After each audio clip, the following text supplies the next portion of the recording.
So welcome, this is the final video, this 3.3 and 4, it's very short, on quasars and exoplanets, and the final piece in this cosmology chapter for the AQA course. Well, first of all, we're going to look at quasars, and quasars are fascinating discoveries. They're basically, when you look at quasars, first of all, from their redshift, we know that they are very, very far away.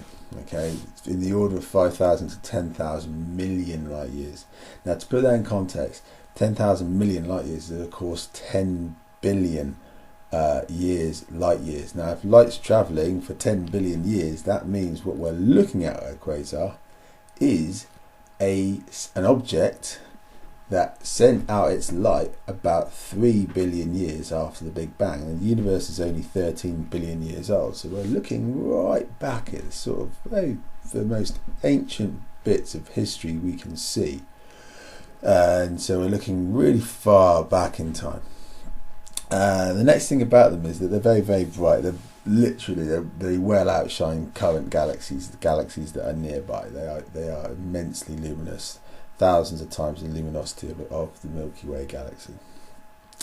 Now, the final thing is, when you're looking at something that spins in space, often its luminosity increases and decreases periodically because of the relative abundance of what's projecting that light.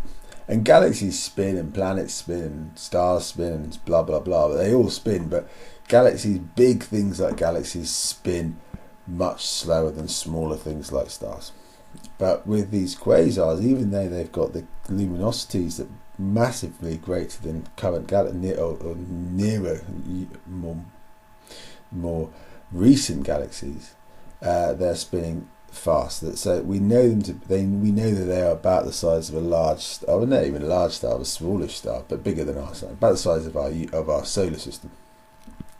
And so what we think them to be is basically light that was sent out from early galaxies when they're first formed. I mean, at the early part of the development of the universe. And we believe that what they are supermassive black holes, which was sucking in the matter in the nearby surrounding in the inner regions of a galaxy, and as that matter gets sucked into the black hole, they eject loads of light as it sort of becomes plasma heated as it gets sucked in. Loads of light, loads of X-rays, loads of electromagnetic radiation is sort of chucked out as this matter gets sucked in. Now, galaxies like our galaxy and the Andromeda galaxy and other galaxies nearby to us, they don't have anything really very close to the black hole in the middle of them. So obviously our galaxy is much older. But these quasars, we're thinking, are these views right back in time to the very, very start. Okay, so that's what quasars are. They're very, very bright black holes that was basically letting out light as they sucked in stuff at the start of time.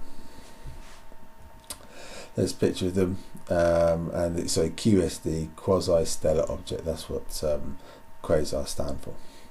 So that's quasars. The next up is exoplanets, and basically these are really the most recent discovery of astronomy.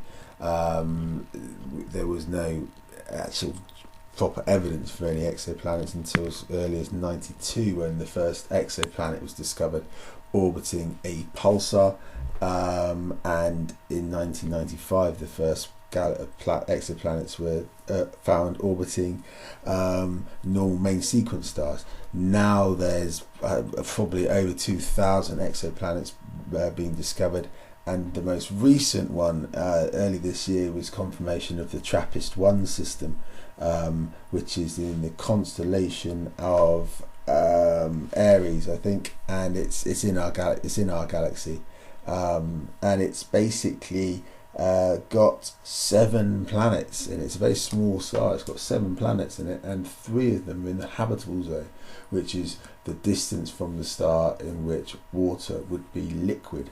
So that's really a very exciting discovery. I think it's something like 230 light years away from Earth.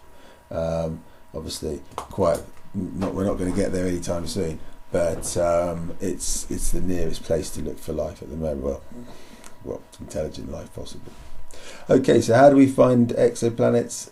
Well, basically, we've looked at this redshift. When something's moving towards away, we get red and blue shift. So if you imagine the star is wobbling as a result of the planet going round it, then the star itself will therefore have a changing Doppler. It will be being red. If it's moving away, it'll be redshifted, but within its redshift, it will be changing towards blue and red end of the spectrum.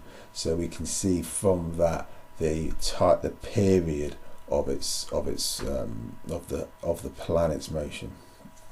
If that can be corroborated and backed up with with evidence of changes in luminosity as the planet transits in front of the star, i.e. the apparent luminosity decreases whilst the planet goes in front, then we can put the two together and we can confirm, or we can assume, that there is an exoplanet causing those two observations. So that's exoplanets and quasars.